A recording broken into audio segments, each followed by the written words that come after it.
आप बहुत बढ़िया होंगे। और कल हमने यहाँ पे कवर किया था टैली के अंदर, आपने देखा था यहाँ पे नॉर्मल टॉपिक के अंदर आपने देखे थे कि यहाँ पे हमारे पास कुछ कंपोनेंट थे, कुछ टर्म थी, जिसके अंदर हमने देखा था कि कैपिटल क्या होती है, टर्मिनोलॉजी क्या होती है, उसके बारे में हमने जब देख लिया था। तो आज के वीडियो में हम यहाँ पे कवर करने वाले हैं मेन मेन अकाउंट को, जहाँ पे अकाउंट क्लासिफिकेशन क्या हो सकती है। देखिए, अकाउंट्स को भी कई प्रकार से बांटा जाता है। आपको जब भी टैली सीखनी है तो सबसे पहले बेसिक्स आना बहुत जरूरी है। यदि आपको बेसिक्स क्लियर नहीं है और मैं डायरेक्ट टैली की ओर ले जाऊंगा तो आई थिंक आपको टैली के अंदर बहुत समस्या आने वाली है। उससे पहले थोड़ी सी आपको जरूर मेहनत करनी पड़ेगी, क्योंकि नोट्स तो मैंने भी बनाए हैं, तो आपको भी लिखने में थोड़ी सी हेल्प जरूर हो जाएगी। तो गाइज, ये नोट्स आपको बिल्कुल फ्री उपलब्ध होने वाले हैं मेरे टेलीग्राम चैनल पर, आप वहां से डाउनलोड कर सकते हो। इसी के साथ साथ आपको यहाँ पे बताने वाला हूँ क्लासिफिकेशन ऑफ अकाउंट क्या होते हैं। सबसे पहले मैंने आपको अकाउंट बताया था, अकाउंट क्या था, तो आपको पता है आप भी बैंक के अंदर गए होंगे, वहां पे भी खाता खुलवाया होगा। आपने जब अकाउंट के अंदर खाता खुलवाने गए तो वहाँ पे दो प्रकार के खाते आपने खोले होंगे, सेविंग और करंट।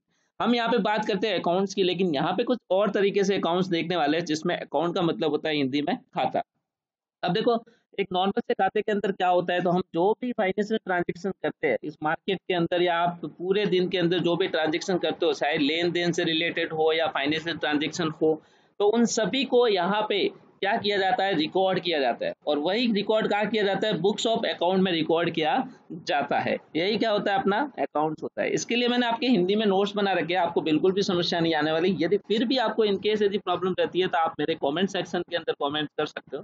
साथ ही साथ मैं आपको बताता हूँ कि यदि आप किसी व्यापारिक लेन देन भी करते हो, यदि लेन देन किसी भी प्रकार की हो सकती है, कैश में हो सकती है, क्रेडिट में हो सकती है, तो वह किसी भी खाते के नाम से हम क्या करते हैं, रिकॉर्ड करते हैं। तो वही खाते में आपको यहाँ पे पढ़ाने वाला हूँ कि एक्चुअल में यहाँ पे खाते कितने प्रकार के हो सकते हैं। तो गाइज, हम यहाँ पे खाते जो देखने वाले वो तीन प्रकार के देखने वाले हैं। सबसे पहले हम बात करते हैं पर्सनल अकाउंट की। यहाँ पे तीन प्रकार से अकाउंट रहने वाले हैं, जिसमें आप पहला पढ़ने वाले हो पर्सनल अकाउंट। पर्सनल अकाउंट का मतलब ये होता है कि ये वो खाते होते हैं जो किसी व्यक्ति मतलब यदि किसी पर्सन के नाम से बना रहे हैं, जैसे राम के नाम से बना रहे हैं, श्याम के नाम से बना रहे हैं, मोहन के नाम से बना रहे हैं, या फिर कोई फर्म है, या फिर कोई कंपनी है, या कोई आप क्लब वगैरह स्टार्ट कर रहे हो, तो उन सभी के खाते को ही पर्सनल अकाउंट बोला जाता है। पहली बात तो आपको यहाँ क्लियर होगी।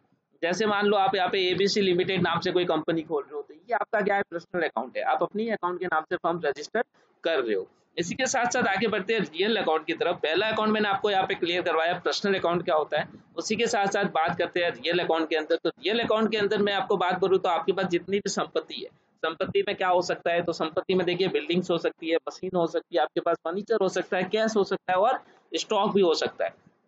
यदि ये चीजें आपके पास सब कुछ अवेलेबल है, ये सब चीजें आप लेके मार्केट के अंदर या अपनी कंपनी के अंदर लेके आ रहे हो, तो ये सभी आपके रियल अकाउंट के अंदर जाने वाली है। यहाँ पे ये क्लियर होता है, आपको समझ में आया। कल को यदि आप फर्नीचर भी खरीद रहे हो तो ये सभी आपके क्या है, रियल अकाउंट है।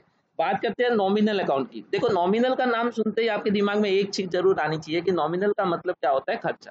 जितने भी खर्चे होंगे, चाहे लाभ हो हानि हो, उससे अपन को लेना देना नहीं है, चाहे प्रॉफिट हो या लॉस हो, ये सभी आपके नॉमिनल अकाउंट के अंदर जाने वाले हैं। अब देखिए, ये खाते क्या है, तो जैसे आपका कोई भी आय या व्यय हो गया, ठीक है, उससे संबंधित, जैसे आपने कोई माल बेचा, विक्रय किया, या किसी को आपने छूट दी, या कोई मजदूरी वगैरह आपने पे की, तो ये सभी जो खाते आपके जो भी लॉस हो रहे हैं या जो भी आपके एक्सपेंसेस है, वो सभी आपके नॉमिनल अकाउंट्स के अंदर जाने वाले हैं। तो उम्मीद है गाइस, यहाँ तक इतनी चीजें आपको क्लियर होती है। तो आगे मैं आपको कुछ बेसिक्स रूल्स बताता हूँ कि आपको डेबिट कब करना है और क्रेडिट कब करना है। यदि आपको डेबिट क्रेडिट समझ में आ जाता है तो पूरी टैली आपको समझ में आ जाती है। जैसे मैं आपको एक क्वेश्चन लिख के देता हूँ, यहाँ पे समझना क्या है। जैसे मान लो राम ने, जैसे यहाँ पे एक क्वेश्चन लिखा, राम ने कंप्यूटर खरीदा, राम ने कंप्यूटर खरीदा। अब मैं आपको पहली बात तो ये बता दूं कि कभी भी यदि यहाँ पे ये दिया होता है कि कैश में खरीदा या क्रेडिट में खरीदा, तो ये सब नहीं दिया हुआ है, तो आपको हमेशा याद रखना है कैश में ही लेना है। अब मैं आपको बताऊं, यहाँ पे आप समझिए, राम ने क्या खरीदा है, राम ने कंप्यूटर खरीदा। अब बताओ राम के पास क्या आ रहा है, तो सिंपल सी बात है, राम के पास क्या आ रहा है, कंप्यूटर आ रहा है, और राम के पास से क्या जा रही है, कैश जा रही है। अब यहाँ पे सिंपल सा लॉजिक क्या लगेगा गाइस, कि जो आ रहा है उसको डेबिट करो। मतलब राम के पास क्या आया, कंप्यूटर आया, तो कंप्यूटर अकाउंट डेबिट, तो कैश क्या हो रही है, जा रही है, तो कैश अकाउंट क्या हो जाएगी, क्रेडिट। तो सिंपल सा रूल्स, आई होप गाइस आपको समझ में आया होगा कि जो आ रहा है उसको डेबिट करो, जो जा रहा है उसको क्रेडिट करो। तो आइए इन्हीं रूल्स को लेते हुए हम यहाँ पे नॉमिनल से लेकर रियल अकाउंट से लेकर पर्सनल तक समझते हैं। बात करते हैं पर्सनल अकाउंट में क्या लॉजिक लगाना है। जब भी कोई रिसीव होता है, आपको मिलता है, उसको क्या करना है, डेबिट। और जब भी कोई देते हैं हम, या तो अपने पास से जाता है, उसको करना है क्रेडिट। ये रूल लगता है पर्सनल अकाउंट के अंदर। वही रूल्स देखते हैं रियल में। रियल में जब भी आपके पास फर्नीचर खरीदा, आपने कंप्यूटर खरीदा या जो भी आपने खरीदा एसेट है ये अपनी, तो ये कंप्यूटर अपना क्या हो गया, रियल अकाउंट हो गया। अब देखो कंप्यूटर हमारे पास आया है ना, तो उसको डेबिट करना है, हमारे पास से क्या गया, कैश गया, ये क्या होगा, क्रेडिट हो जाएगा।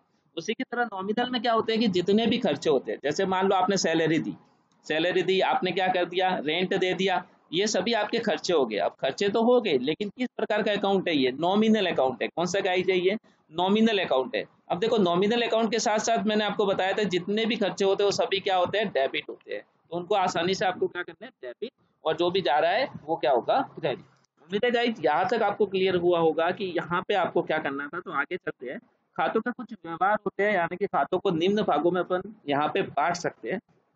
आप जब बैलेंस शीट खोलोगे तो आपको वहां पे क्या दिखेगा, एक तो आपके पास संपत्ति होगी, एक आपके पास कुछ लाइबिलिटीज भी होती है, आपको कुछ चुकाना भी होता है, आपके दायित्व होते हैं, आप लोन वगैरह भी लेते हो, तो और कुछ एसेट्स होती है, कुछ संपत्ति वगैरह भी आपके पास होती है। उसी के साथ साथ आपकी इनकम भी होगी, और क्या होंगे, खर्चे भी होंगे। तो ये आपको चारों चीजें इस टैली के अंदर देखने को मिलेगी। जहां अपन आगे बढ़ेंगे तो इस चीजों के अंदर ये कवर करने वाले हैं। उम्मीद है ये पूरा ट्यूटोरियल आपको समझ में आया होगा। यदि इनकेस यदि इस टॉपिक के अंदर कुछ भी डाउट्स रहते हैं, आप कमेंट सेक्शन के अंदर यहाँ पे मुझे बता सकते हो। Thank you so much for